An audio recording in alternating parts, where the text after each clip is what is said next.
The world ends tomorrow. For me, it also ended yesterday. My name is Elias, and I am living backward. Each morning I wake to an earlier date. Today is June 24th. Yesterday was the 25th. The world races toward its final, blinding flash, a cataclysm that erases everything, but I move away from it, one day at a time. I am a ghost drifting into the past, haunted by a future that has already happened.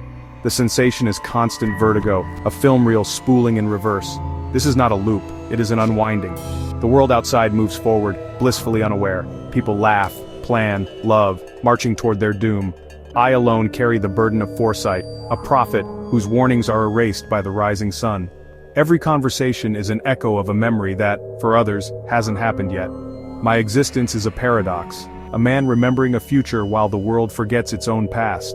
I have seen the end dozens of times. The sky tears open, reality unmade in silence.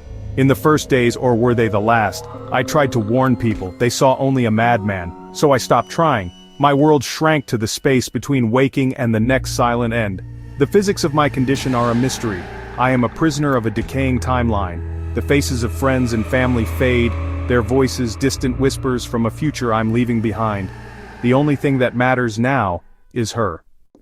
My only anchor is a small, leather-bound notebook, my memory, my sanity. Each morning, before the fog of temporal displacement claims me, I read. I force myself to remember who I am, where I am, and when. The ink is a tangible link to a self that's slipping away. June 29th. The sky turned white at 4:17 p.m. I was on the bridge. June 28th. Tried to call the authorities. They laughed. June 27th. I saw her for the first time again. The book is filled with details, the smell of ozone, the silence before the end, the color of the sunset. These fragments ground me in this backward flow. The paper is worn, the corners softened from constant handling. Sometimes I press my face into its pages, desperate to feel something real. The ticking of my watch is another constant, a relentless reminder that I move against the current. My notes are not just about the end, they are about her. Her name is Ilara. The notebook is filled with observations, the way she tucks her hair, the coffee shop she visits, the book she reads. These details are precious, the building blocks of a relationship that only exists on these pages. For her, I am a stranger. For me, she is the reason I endure this temporal hell. The notebook is not just a record of the world's end, it is a testament to a love that defies time. Without it, I would be lost. My days are shrinking, the regression is accelerating. When this began, I woke at 7. Now it's 5:45. Soon I'll wake into the night, my usable hours dwindling.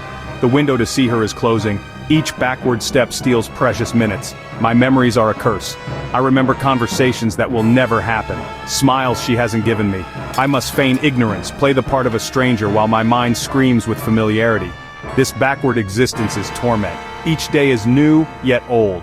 The world is a stage, and I am the only actor who knows the ending. And yet, I push on. Because somewhere in this city she is waking up and I have to find her. Again. My purpose is shrinking, but it remains. Her name is Ilara. I first saw her 2 weeks ago, which was yesterday, or the day before. The timeline is confusing, but the memory is sharp. She was standing under a bookstore awning, laughing as the rain fell. In my timeline, I have loved her for months. In hers, we have not yet met. Each day I try to engineer a meeting, a chance encounter. Yesterday I stood by the coffee cart where I knew she'd be. "Nice day," I said. She smiled politely. For her it was fleeting, for me it was everything. The next day, my today, I do it all over again. I'm always a stranger. I know things about her, her passion for astrophysics, her frustrations, the way she hums when she's thinking. I ration this knowledge, careful not to reveal the impossible truth. Each lie is a small cut, a necessary wound to sustain the illusion. My notebook is filled with our one-sided love story, entries that are half memory, half wish. The fear of saying the wrong thing, of frightening her away is paralyzing. How do you build a relationship when the foundation resets every day? I am in love with a memory, and each day she becomes more of a stranger. The connection was not immediate. Ilara is a theoretical physicist at the city's research institute. On June 29th, the day before the first end I experienced, I saw her on the news. Her project, the Helios Initiative, had gone live. They promised it would change the world. They were right, it unmade it. She is not a villain. Her invention was meant to save humanity, not destroy it. Something went wrong. A miscalculation, an unforeseen variable. She is the architect of our oblivion, but also its most tragic victim. My mission now carries an impossible weight. Do I warn her? Sabotage her work? I tried once. An anonymous note, security tightened. My warning was seen as a threat. My interference only makes things worse. I am trapped. I hold the knowledge that could prevent the apocalypse, but I cannot use it. My love for her is now intertwined with the fate of the world. Her brilliance is the fire that will consume everything. The day arrives, June 15th, the day she finalizes the core equation for the Helios initiative. For her, it's triumph. For me, it's the beginning of the end. My backward journey has brought me to the precipice. I have to speak to her, not as a stranger, not as a prophet, but as a man. I find her in a park, lost in her work. This is our first meeting. It is also my last goodbye. I sit beside her. "You did it, didn't you?" I say. She looks up, startled. "I'm sorry, do I know you?" "No," I reply, "but I know that look. It's the look of someone who just solved the world." She smiles. "Is it that obvious? I feel like I just unlocked a secret of the universe." "You did," I say, the words heavy with meaning. We talk for a few minutes. I don't warn her. I simply exist in the moment. I ask about the stars, her dreams. She speaks with hope for a future I know is doomed.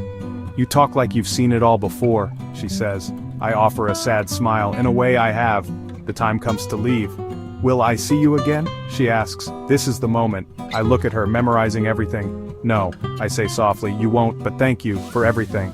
I turn and walk away, leaving her on the bench. A stranger she will forget by morning. It is both a first meeting and a final farewell. My journey backward will continue. Tomorrow she will not know the equation. The day after she will be a student, then a child, then a stranger. My prison is not the end of the world. It is the slow erasure of her. I am losing the one person who gave my backwards life meaning. Memory is a curse, a gallery of moments I can revisit, but never change. I am a museum of a love that never existed. The ultimate cruelty, I must forget her in reverse. Destiny is not a path, it is the river itself. The world will end, her invention will cause it. My only choice is how I experience the journey away from it. I did not save the world, I did not save her, I only bore witness. To be remembered, you must first be met. To be loved, you must exist in the same direction.